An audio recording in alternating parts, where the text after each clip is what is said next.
દિનોમાં કે પારે છે.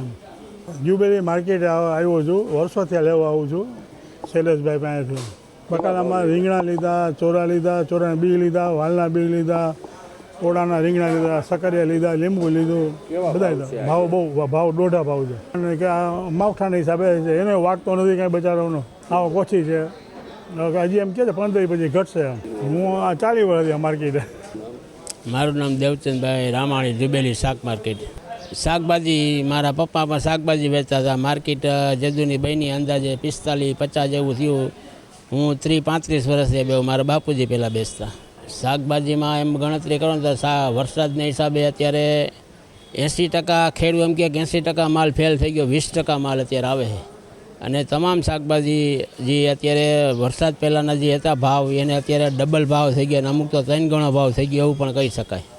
દૂધીમાં અત્યારે ગણતરી કરો ને દૂધી 20-30ની કિલો, અત્યારે 40-50 રૂપિયાની કિલો યાર્ડે દૂધી વેચાય છે. અને ફુલાવર પણ અત્યારે 100-120નું કિલો છે. એક ટમેટા સસ્તામાં સસ્તા 35-40 રૂપિયા ટમેટા. બાકી એ બહારથી આવે એટલે, બાકી અહીંના લોકલ ટમેટા અહીંના ખાસ કરીને બધું શાકભાજી અહીંનું લોકલ જ આવે છે. રાજકોટની આજુબાજુમાં 50-60 કિલોમીટર ટમેટા છે, અને ટિંડોરા છે, પરવર છે, એ બધું બહારથી આવે. બાકી બધું અહીંનું લોકલ શાકભાજી જ આવે છે. અને ગુજરાતનું થોડું ઘણું આવે, પણ વધારે તો રાજકોટની આજુબાજુમાં 50-60 કિલોમીટરનું જ આવે છે. હજી તો એમ ગણતરી કરો ને હજી ખેડૂત એમ કહે કે 20-25 દિવસ તો મિનિમેક આવીને બજાર રહે.